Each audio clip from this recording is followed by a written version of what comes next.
Could the Vikings be planning something very cool with a Justin Jefferson extension? We'll answer all that and the rest of your questions on the Locked On Vikings podcast.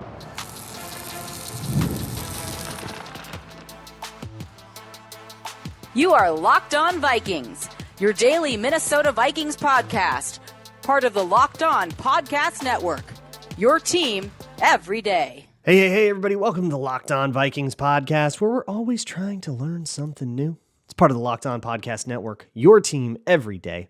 And thank you so much to those of you who listen to this show every single day. My hashtag every day is you've been here throughout the entire draft season. I appreciate you all so very much. And I also appreciate those of you who are new here, maybe just tuning in on draft week, trying to bone up. Love you guys as well. If you are new here and you're wondering where you can find this show, the answer is everywhere. You find your favorite podcasts, including podcasting apps like SiriusXM, where you can also listen to live broadcasts of important sports games, like maybe your favorite basketball team is in the playoffs and you want to listen. Just search out Timberwolves or whatever your favorite team is. You can listen to those games as well. You can also find the show on Amazon Fire and Roku. Just download the Locked On Minnesota Sports app, or on YouTube. Just look up Locked On Vikings. Today's episode is brought to you by Gametime. Download the Gametime app, create an account, and use code LOCKEDONNFL for $20 off your first purchase. And today we are doing Twitter Tuesday. That means I'm answering your questions from Twitter, from the Google form in the show notes, which you can log a question in there anytime. You can also send me an email at lockedonvikingspodcast@gmail.com. The first question I am answering today comes from KS, who asks, what do you think the chances are that the Vikings and Jefferson are planning to surprise fans with an extension announcement during the draft party at US Bank Stadium? That specifically, I don't know about, but I haven't really talked about this because it's like a weird sort of circumstantial speculation, but people are asking about it. A lot of people asked about this. So here's the skinny for people who have been kind of out of the loop. Obviously, it's been reported for like 9 months that the Vikings got really close to an extension right before the season. They had to table things. They didn't quite get everything done, so they had to table things. And that the relationship is all still fine. There's no issue or anything like that, but no additional movement has happened, mostly because there's been other priorities. There was a season going on, then they were trying to figure out Kirk Cousins, and then they were focused on free agency, and now they're focused on the draft. Like, the front office staff is very busy, and this is typically why extension talks happen in the summer or near to training camp or right at the eve of training camp, when players actually show up to the building and like are actually there, right? So Justin Jefferson wasn't at voluntary workouts. He wasn't expected to be at voluntary workouts because he's got a big old contract coming, right? Voluntary workouts, by the way, just conditioning. So it's not like install or anything like that. That's just like weight room. And you can, of course, do your weight room on your own. And the Vikings, not only do they not mandate it, they're not allowed to mandate it. So he can do whatever he wants. That said, he was at US Bank Stadium doing some. There were posts on his Instagram. He's doing something with kids at like on the field at US Bank Stadium, just like a big crowd of kids he was talking to. I don't know what the event was, but he was doing stuff there. He went to a Wolves game, so he's in Minnesota.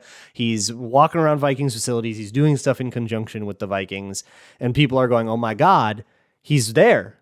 They should finish the extension negotiation." And I don't know about that. They're like, Kwesi's focused on other. He's trying to get a quarterback, man. Like, let him cook. But maybe they will get it done. There have been kind of whispers going around of various levels of credibility that they're gonna get it done. There it is, 5-year extension, whatever.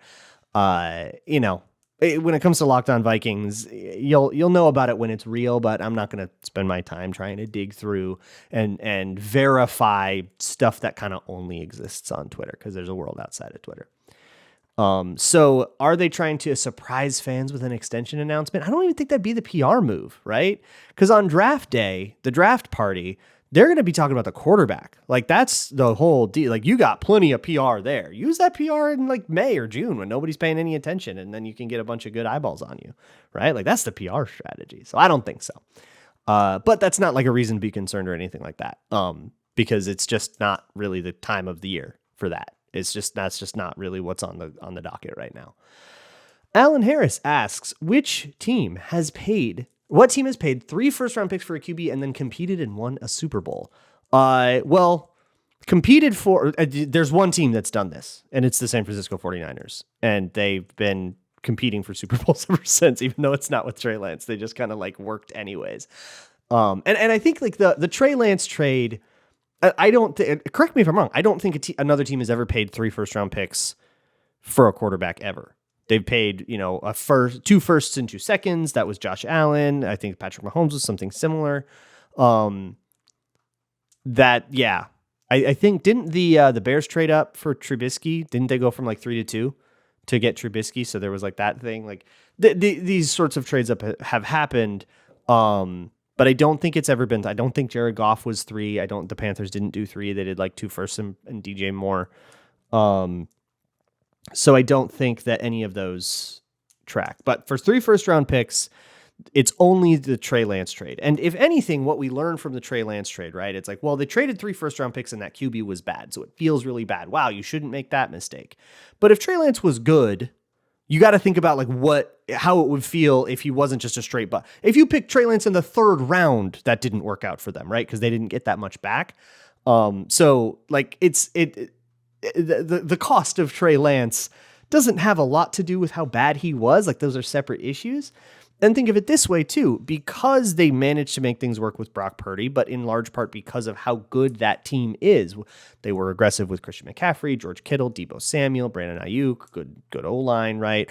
All that stuff. Because all of that stuff was in place and Brock Purdy could thrive, it kind of hasn't mattered yet that they didn't have first-round picks, which is sort of an argument in favor of doing the trade, right? Hey, look, this is you're creating a problem. You're incurring a cost by having to go way up for this quarterback, but look, it can be overcome if you have, say, some really good weapons on offense. Well, check, right? A really good offensive line. Well, we got the tackles, check. We got some questions on the interior. That'll be a thing to work on. Okay. The Vikings aren't that far away from having a roster you can feel really good about. And they're not going to need all those picks to get, you don't need 3 first-round picks to get a guard, So they're close enough where those draft picks won't put them in that hole. That's part of the logic for me of being like super go get your guys about this. But yeah, there's no precedent for this. I think the reason for that is not necessarily because like the Vikings are just like getting fleeced more than anyone has ever been fleeced. Like you only really want to believe that if you think like Kwesi was a DEI hire and you want to be like weird about it. But no, it's because the value of quarterbacks is more recognized than ever. Back in even like 2015, you could be a first round quarterback, but you could be like a mid-first. You'd be that guy should go like 15th, right? Like somebody like, didn't Dwayne Haskins go 15th? That was 2019, and it was like super normal seeming. I think if Dwayne Haskins came out now, the prospect that he's probably going top 10 because everybody is really, really locked in on how valuable quarterback is. It just didn't used to be that way, right? Quarterbacks didn't used to be the end all be all of your whole franchise. And they also used to sit for 2 years anyway. So it would be seen kind of like a baseball draft where you're like, all right, yeah, well, that one's kind of deferred, but we'll hope. But now you got this rookie contract thing and everything is so overanalyzed that we're a lot more insane about it. Kirk's Gritty asks, everyone says this is the best situation for a rookie QB to have success, but we've seen that an above average QB has not been able to have any sustained success with a similar roster. Is the roster good enough to justify trading 3 firsts for a young QB? Well, I think that's the whole point, right? I mean, if you wanted to try to win more Super Bowls with average QB play, you had every chance to do so by keeping Kirk Cousins. They elected not to because they're trying to overcome good, not great. They're trying to take a chance at greatness, which is the whole thesis here. And it's why I don't really get very persuaded by, no, stick and pick. We can make this work with an average QB. Like, we kind of just declined that. You're right. We did. And the reason people say this is a good environment is developmentally, right? Young quarterbacks come in, they have growing to do, and they need a good environment to do that. And the Vikings check that box. David Kahn asks, I get particularly bothered when I listen to Patriots podcast/radio. Why are you doing that, man?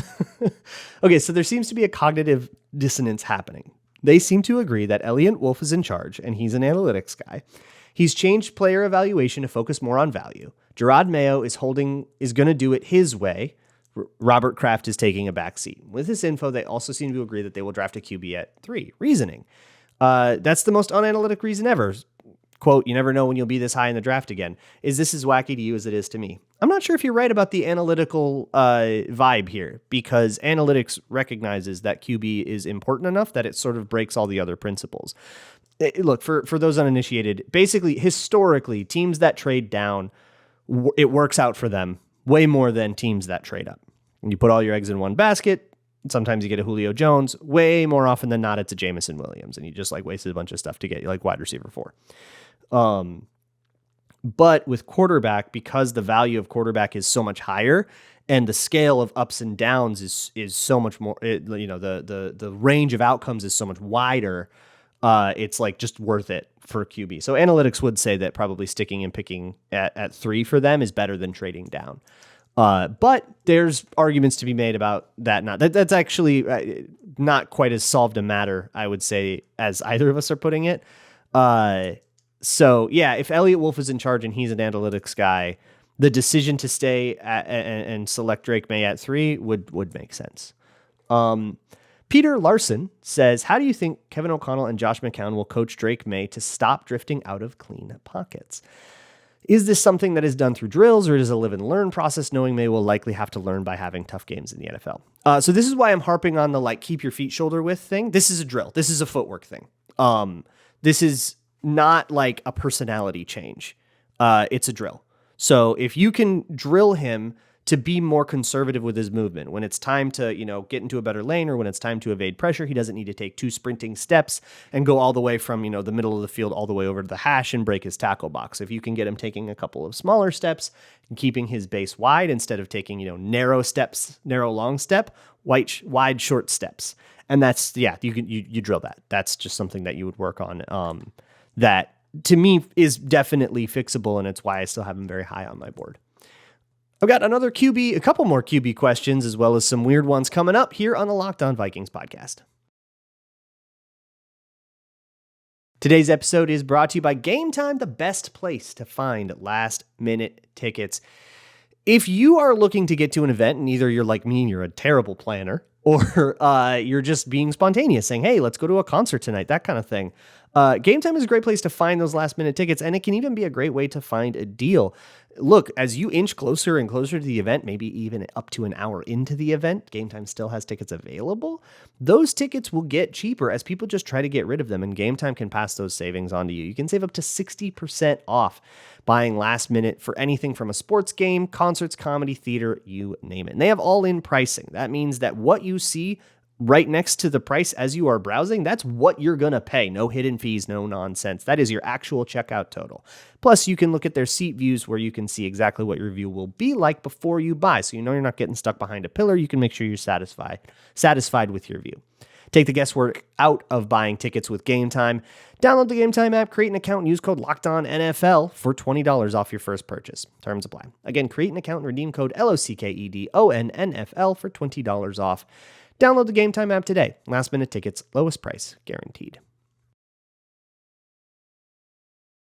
Moving right along here with this episode of the Locked On Vikings podcast. When you're done here, go check out the Locked On Minnesota Sports 24/7 YouTube page and the Locked On NFL mock draft. If you want to see a mock draft that's not just like one brain dead writer's opinion that is halfway researched all of this, how about going to the Locked On NFL draft YouTube page or podcast feed and listening to the ultimate mock draft that we do every single year. All 32 of us got together and we did a mock draft together with trades and everything enabled. So I was able to try to negotiate trading up for a QB, and you can go see how successful I was at that. Let's move on with this Twitter Tuesday episode. Next one comes from TV News Director, who asks, does JJ McCarthy's experience at the line of scrimmage give him an advantage over the other QBs, given that he drops back to pass more instead of doing it all out of the shotgun?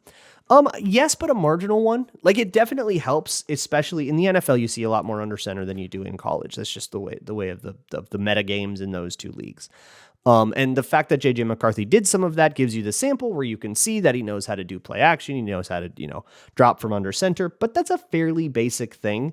That's pretty easy to get. Again, that's drilling, right? You practice that a million times, you'll do it. That's something you can practice on your own time too. So if you don't have it, it's not so much of a concern to me, but hey, yeah, it's nice to see. There you go. You have it. You have experience. That's one less thing we got to deal with.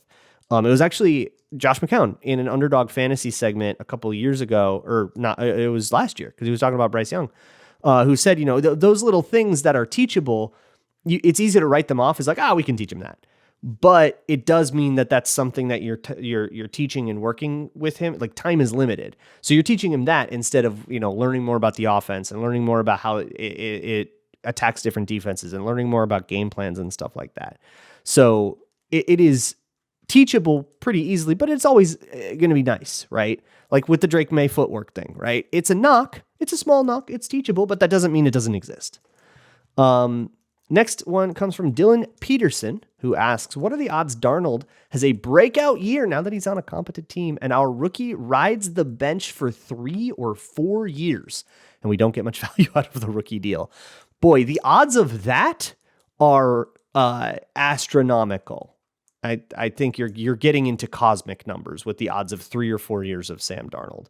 The odds that he has a decent season now that he's, on a good team, and he played okay with the 49ers too when he was surrounded by a good team. I think that's a big part of why they got him, are decent, but the odds that he plays so well that he justifies you benching a guy you just traded up to 3 or 4 to get, that ain't happening. I'm sorry, that's not going to happen. That's such a creative doom, though. Like, what if we have a surprisingly good quarterback and it's actually secretly bad because we didn't get rookie value out of a rookie deal? Like, you've threaded such an incredible doom needle there. Sweet. This mailbag is like particularly anxious. I can like feel you all shaking in your boots. Relax, everybody. Relax. This is a fun time. You don't need to be anxious. Swede Skull asks, should we be spending draft capital on a nose tackle, or do we believe Jaquelin Roy will grow into that starting role for us? Yeah, we absolutely should. You shouldn't anoint him with any job. Do I feel like he can grow into a starting role? He's got every opportunity to, but you got to give him somebody to beat, right? Right now he doesn't. I don't even think they have a guy on the roster that would be like the nose tackle to beat. Like, I don't think they have anybody over 300 pounds except for Harrison Phillips. So like if he's gonna, like right now, if they had to play a game, he would be anointed a starting role. Give him somebody to compete with, which would probably be another day 3 pick. Paul Skoll asks, which draft chart do you use when you say that we lost the trade with the Texans, let alone when you say we lost massively? Yeah, so I get this critique all the time. I don't know what you people are looking at, but okay, so I'll link this in the show notes. Yell at me if I forget. There is a trade chart calculator. I think it was originally developed on Ben Baldwin's website, RBSDM. It's now hosted on a website called Hefe's Handiwork, but it's the same tool where you can actually enter it and it will compare all of the player value charts. So I have done that, and it depends on your future pick discount percentage. That means how much do you deflate the value of a second rounder next year? Because the second rounder next year is not the same as the second rounder this year. For one, it could be, anywhere in the draft. So you do early, mid, or late, you estimate. But like, also, you have to wait, right? How valuable is a pick in 2028? Well, I might not even have the job by then, so I don't really care about your 2028 pick, right? And it's not even legal to trade anyways, but you get what I mean. So some value of having to wait for that, it's just sitting in your pocket as a draft pick that you cannot put on the field for a while. That deference makes it less valuable. How much less valuable, right? Now, to make it look like an even trade, you have to discount those picks by over 50%. You have to say that a second rounder next year is worth half of a second rounder this year. That is not really supported by anything that I know of. I know that like discounting it by a round is decent, and depending on what round that is, it could be half if you like look at the right part of the chart. That's a rule of thumb. I've also seen 10% being like an analytically supported idea. And remember, Kwesi's an analytics guy, so I'm going to guess he's leaning more on the less future picks discount. And plus, we have historical evidence that he sees future first round picks as not like as still like very much valuable assets. So going by his own trade history to try to kind of estimate how he thinks about these things, because let's play this by his rules, right? It's just really hard to come up with a scenario where the trade even looks even. And even using that, the trade chart you have to use are like the Jimmy Johnson one, which is bad. The Jimmy Johnson chart is bad. I feel like we haven't talked about that enough recently. I keep seeing people say, well, the Jimmy Johnson trade charts. The Jimmy Johnson chart sucks.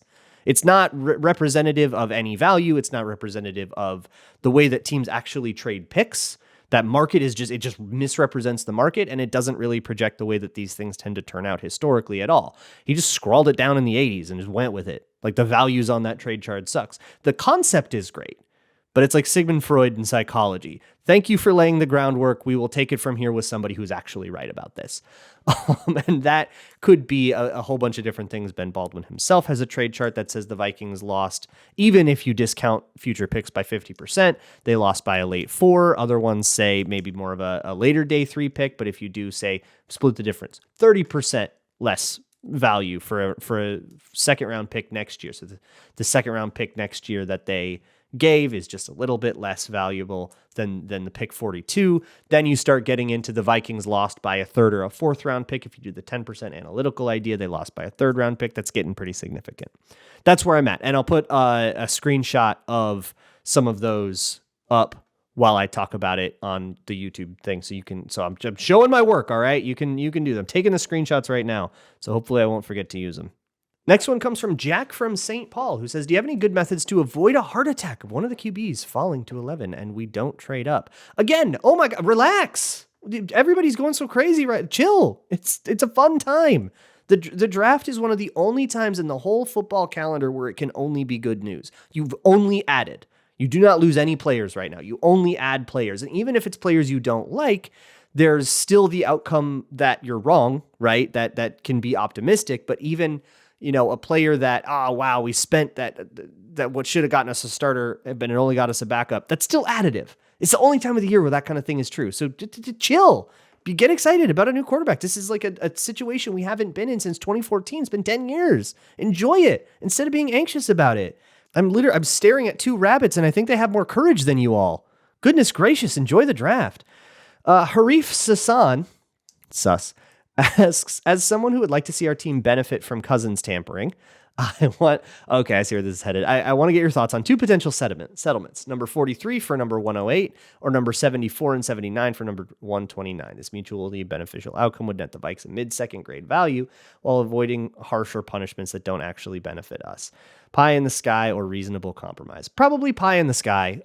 Again, so the only time I can think of where a team was actually awarded draft compensation from the offending team to the offended team was actually settled outside of the league.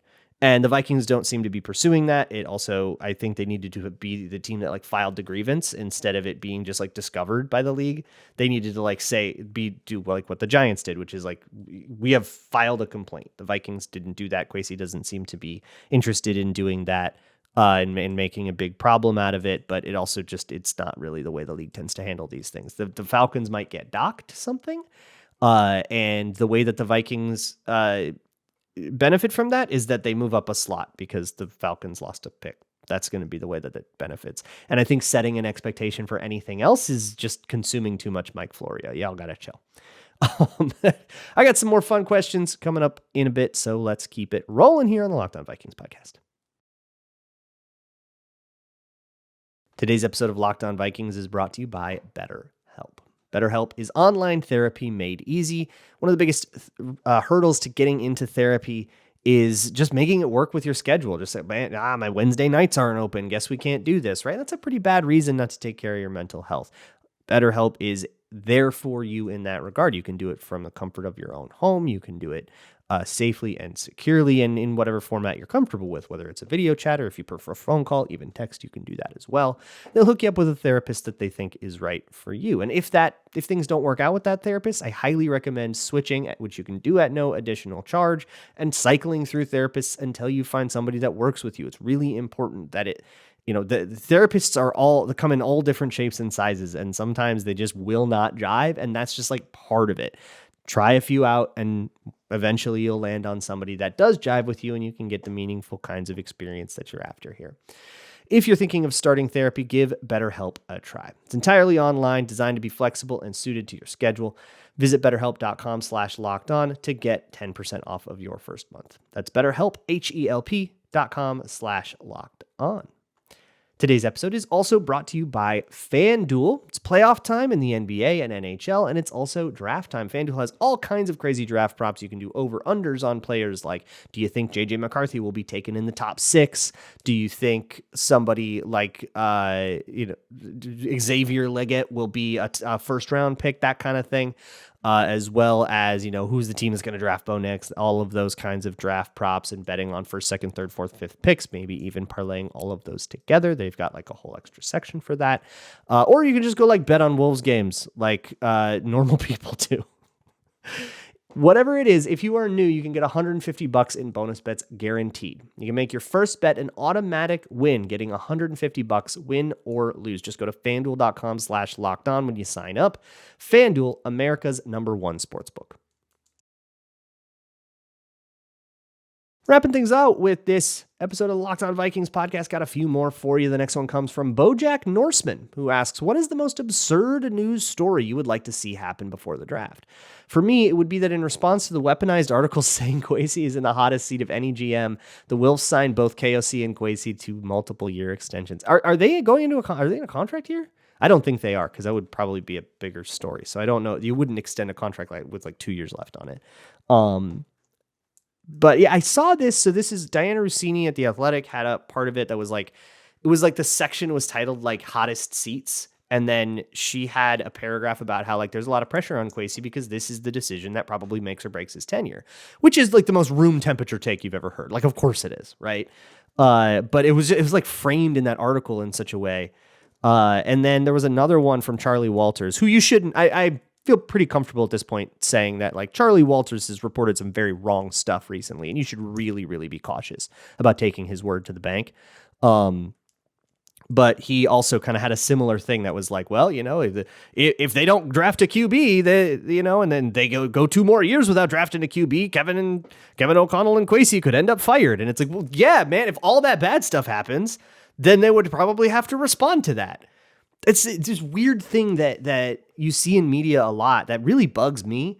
That's like, well, what if this insane thing happens? That could lead to an insane result. Yeah.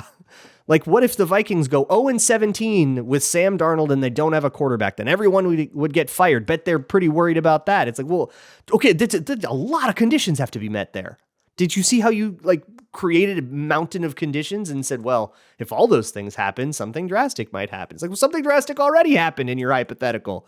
That's not the barrier here. And then that will get like aggregated to like, well, someone's on the hot seat. It could happen according to this person. And they'll use like could in quotes. It's like with none of the conditionals that are completely insane. We'll leave that out. That doesn't make for good engagement. Drives me nuts. I hate the media cycle so much.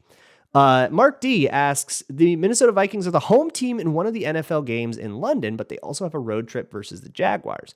Is there a realistic chance that the NFL is the Jags and Vikings as the Jacksonville-London game, meaning the Vikings play 2 games overseas and would spend back-to-back weeks in London? I don't think that they're allowed to do that unless a team like volunteers for. Like the Jags themselves have done something like that because they're like super into taking the London fan base. Like they really, really want London. I don't think the Vikings are that into it. I mean, they're happy enough to have a home game and stuff, but I don't think you can force it for sure. Skullchester asks, you're about to have dinner with Rick Spielman and Mike Zimmer. What are you cooking for them? And which one of the Minnesota Football Party have you employed to keep them entertained while you're cooking? So what am I making? Look, for guests, I mean, it depends, right? I love a good beef stew, a beef bourguignon. It's kind of a flex. You can say I made you French food, but really it's just like beef braised in red wine all day. You throw it on the pot, put some onion, celery, carrots in there, and you forget about it. So that's pretty easy. Just make sure you sear the beef good, which you can do in the oven. Just turn the oven all the way up to the highest setting it goes. Stick the beef in there until you like the color of it, and that'll make it a lot tastier. Always a winner, right? Some egg noodles, beef stew, delicious. Who doesn't love it? That's what I'll cook, which I'll do a lot of that ahead of time. But in terms of entertainment, if you've ever had the pleasure of just sitting down and chit-chatting with Luke Inman, the hours melt away. He'd be great. He's not entertaining anyone. He's just talking, right? And just have a good conversation. I'm in good hands. JJ McCarthy asks, you've been doing tons of other people's podcasts lately. Is something big brewing in Brontown? Yeah, man. There's something kind of big going on this weekend. Yeah, there's an event. Have you heard of it? It's going to go on in Detroit, and a lot of college football players will become NFL players in it. No, this is just that time of year, man. Everybody everybody's doing a draft episode. Everybody wants a guest. A lot of people have reached out to me. That's my rule. I will go on your podcast. Big, small, don't care. Don't care who you are. I will go on your show. Love talking ball with people. Happy to do it. So I did an episode of One Bar and Lupagus. I'm so sorry, man. I keep saying it wrong. That was a really fun one. I did an episode of Kindred Skulls with Matt Freeze. We talked for like an hour and 45 minutes about quarterbacks. Go check that out. I did The Separators with Silas Bobbendreyer. Sorry, buddy. Did all that too. So yeah, go check all those things out. I've been making the rounds lately. Finally, Adam Taylor asks, who is your favorite sport cult hero and why is it Nas Reed? So I did some research for this one and entered this into the great machine, and the machine spit out Nas Reed. All right, bye. See you tomorrow. And as always, Skull.